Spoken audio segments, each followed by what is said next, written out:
I'd like to call up on stage Mr. Eric Ricaurte for the topic of how hotels in the Philippines compare in sustainability best practice.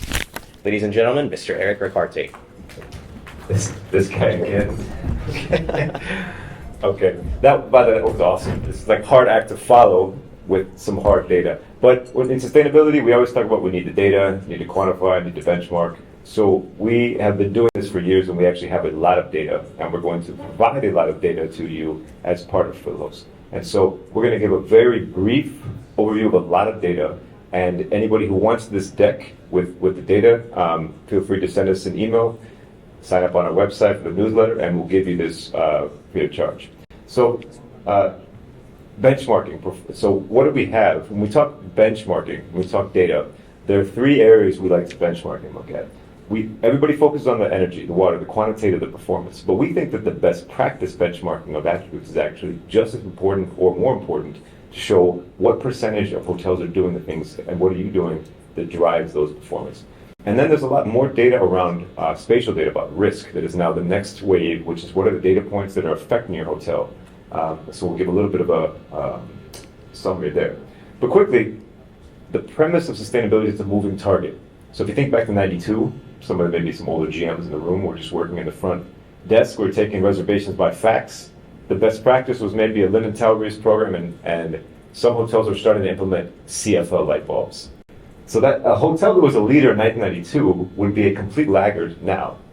And so that's the premise, is that the trends go from being innovative to best to common to expected to where now you pretty much expect there's going to be LED lights. You're starting to expect that there's going to be some type of vegetarian menu in a lot of hotels. And that's really what it is. The question then is, what is a hotel going to be in 2030? So we actually started the conference showing what we believe will be the trends in 2030 that will be expected. We do that because we track data on trends over time. It took 20 years for the linen towel program from '92 to become common, but we don't have 20 years. We're trying to expedite, catalyze this in the next 7. And so we think about it. First it was linen towel, and it was CFLs. Then single-use plastic started. Now we're into being expected. You have to take action on plastic. Renewables are just starting. And we're starting to get into waste data and waste tracking and waste reduction. We think by 2030, as I mentioned, it's going to be commonplace. And then the real question is, what's going to be a hotel in 2040 that's sustainable? And so that's the progression that we're trying to be on the journey with the hotels. So 3 types of risk. Now, performance benchmarking. We have a partnership now 10 years old with Cornell University where we manage a data set. We invite everybody to participate. On the Cornell Hotel Sustainability Benchmarking Index. We take data from all of the major chains, 30 plus hotel companies who give us their data, the energy, the water, we calculate the carbon, and we output benchmarks publicly, and then we give confidential benchmarking reports. We've grown this data set in 10 years to now over 25,000 hotels from 30 companies, and the data set's freely available from our website. We translate it to several other data points that you're able to receive. It's a very low cost participation fee, depending on the number of hotels. And this is, for example, a tool. This is, if you want to go online and choose any market, we have 500 plus geographies to see what are the range of benchmarks of energy, water, and carbon in Manila, in the Philippines, based on segments. We do it full service, limited service, STR segments, Expedia stars. Plenty of data out there, and we encourage you to come and download this data set for free. So we did a partnership with Philhost, and we actually invited participation at no cost this year, and invited. So we had already data from 64 hotels, thanks to the IHGs, the Marriotts, and the others. And we received data from 28 of the additional hotels to feed into a data set for the performance. Thank you, MegaWorld. By the way, was the biggest provider of data. Thank you, MegaWorld. Thank you, Cleo. And you then, who participated, will get your benchmark reports back confidentially. So what we're going to do now is present some of the trends. We'll present then the best practice trends and some risk very quickly. Again, we'll breeze through it. Now, I'm kind of tired of talking, and I would like to give the opportunity to one of the people who worked on this data diligently for years, Mr. Daniel Te on my team, to come up and present some of these data trends. All right, thanks, Eric. So yeah, I'm going to show some of the findings that we got from this data set, which includes 91 hotels. No, 92. So this is the energy usage slide. which shows the energy usage across Southeast Asian cities. This graph specifically compares full-service non-resorts with in-house laundry between different cities. So from this graph, we can see that Manila is performing somewhere in the middle. So it doesn't have the highest energy intensity per square meter, but it also has room for improvement if you compare it to cities like Phuket or Kuala Lumpur. Next slide here is the same graph, but for water. So we are comparing between full-service non-resorts with in-house laundry between Southeast Asian countries. So in terms of water usage per occupied room, Manila is one of the top performers among other Asian cities, having the second lowest water intensity. So with the hotel attributes that we collected, we can make a deeper level of analysis and compare the resource intensity within Philippines itself and look at different market segments. So between asset class, full-service hotels tend to have a higher energy intensity than limited service hotels. Between Expedia stars, hotels with a higher star rating tend to have a higher energy intensity. And across different STR segments, we see that upper upscale hotels have the highest energy intensity. This next slide is for carbon. So again, full-service hotels emit the most carbon compared to limited service hotels. And we see that by Expedia stars, 5-star hotels actually emits 2 times more than 4-star hotels and 8 times more than 2-star hotels. Right, this is the same graph but for water. You can see similar trends across the asset class. Here we make another layer of analysis where we compare between hotel types. So resorts in the Philippines use up to 4 times more water than other non-resorts. So this slide here is showing the energy efficiency gap among different market segments in the Philippines. The efficiency gap is calculated by taking the upper quartile and dividing it by the lower quartile.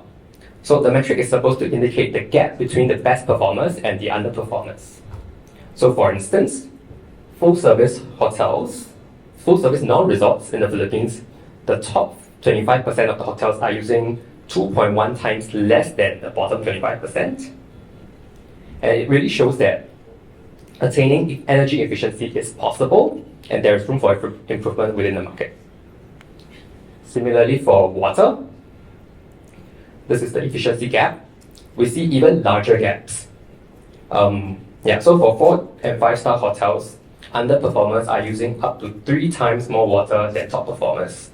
We look at performance benchmarking, now we look at best practices benchmarking, which we have done through the Green Lodging Trends Report survey. So similar to the CHSB, the Green Lodging Trends Report is a benchmarking initiative but for sustainability best practices. For this particular exercise, we collected 27,000 hotels data from 54 countries. So the goal of this survey is to catalyze sustainability using data intelligence. So based on the prevalence of each best practice, we can see if a best practice is really a common practice, an emerging practice, an established practice, or an innovative practice that is still not mature yet. And across different years, we can see if an innovative practice in the past has become a more common practice now. So without further ado, let me dive into the data. So for this particular data set, it's based on 83 Filipino hotels. So this slide shows the prevalence of the hotels having a sustainability champion on their site.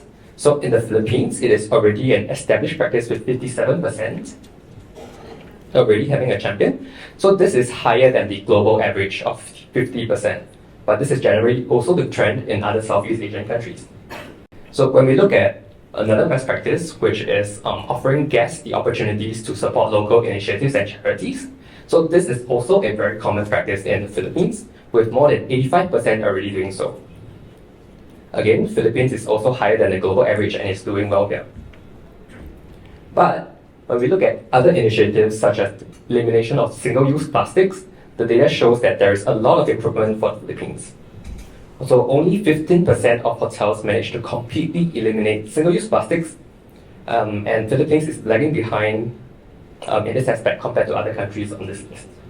So we see a similar picture in terms of using renewable energy on site. So only 15% of hotels in the Philippines tap on renewable energy on their sites. it is lower than the global average and compared to other cities, other countries. Okay, so these slides show the top 5 most common and most uncommon best practices in the Philippines.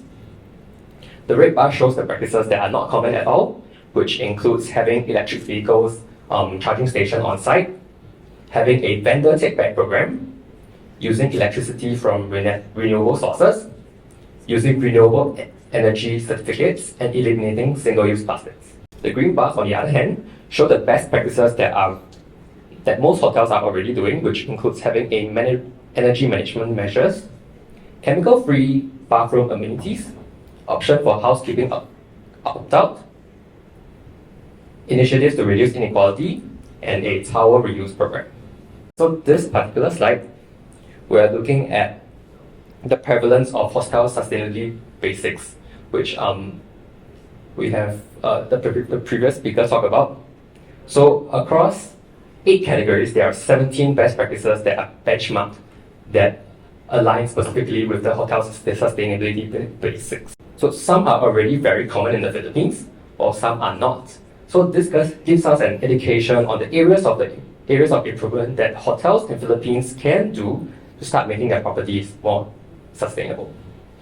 That's all from me. Back to Eric. Thank you, Yan. Very good. Thank you. By the way, Yan was sick earlier this week. He almost didn't make it, but he powered through and he came from Singapore. So thank you, Yan, for giving a great presentation. So when we talk about sustainability data, everybody tends to talk about the performance. We think best practices are just as important, which is why when we collaborated with the WTTC to help develop the criteria for the basics, we said we want to put that in and work it into our global trends reporting so we can track that over time.